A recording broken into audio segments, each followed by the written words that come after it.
Apabila kita melihat kepada ayat ini, ya, kita dah belajar sesuatu pada ayat pertama, Allah dan Rasul diutamakan. Jadi secara ringkasnya, ayat 1 hingga 5 yang kita mulakan tadi, dia adalah adab kita berinteraksi dengan wahyu. Adab dengan Allah dan Rasul. Allah kita tak nampak, Rasul pun kita tak nampak. Ya, kalau kita duduk zaman Nabi itu, sahabat nampak Nabi, ya, dan tidak boleh mendahului apa yang Nabi suka, Nabi tak suka. Pasal Nabi suka tak suka itu semuanya adalah mengikut kepada Allah Subhanahu Wa Taala. Zaman sekarang ini kalau kita nak buat apa-apa, kita pastikan bahawa kita sentiasa mengambil panduan apa yang Allah suka, apa yang Allah tak suka. Baik. Tuan-tuan yang mati Allah sekalian, bila kita melihat ayat pertama ini, ia adalah menceritakan sumber autoriti. Ya. Kalau autoriti tidak betul, ya, tidak ikut kepada keutamaan, maklumat akan rosak. Kalau rosak, konflik akan muncul, ya. Ya, maksudnya daripada autoriti paling tinggi Allah.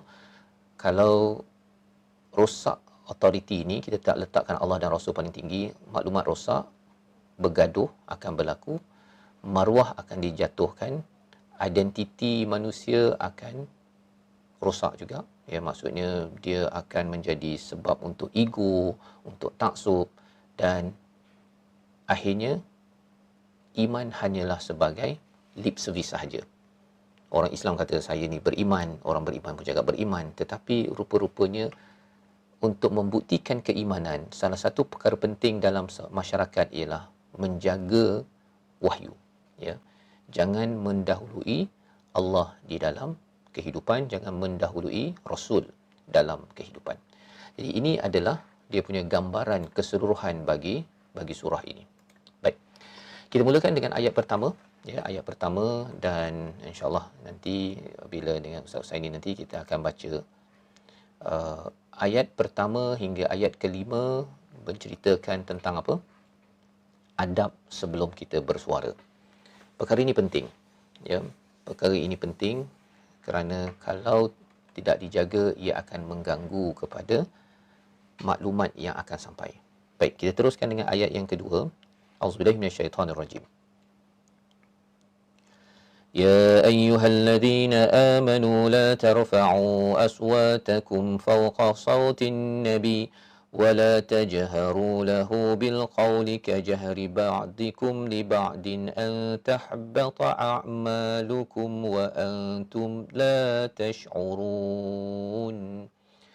Bila kita melihat kepada ayat yang kedua, wahai orang beriman, jangan kamu mengangkat suara kamu melebihi suara Nabi, jangan kamu menyaringkan suara semasa bercakap dengannya, sebagaimana setengah kamu menyaringkan suara semasa bercakap setengah yang lain.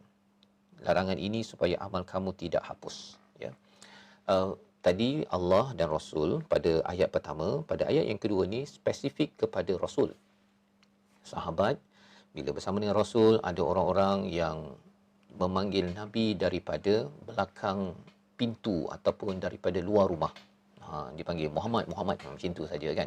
Sebagai satu perkara yang tidak dibenarkan kerana ia tidak menjaga adab.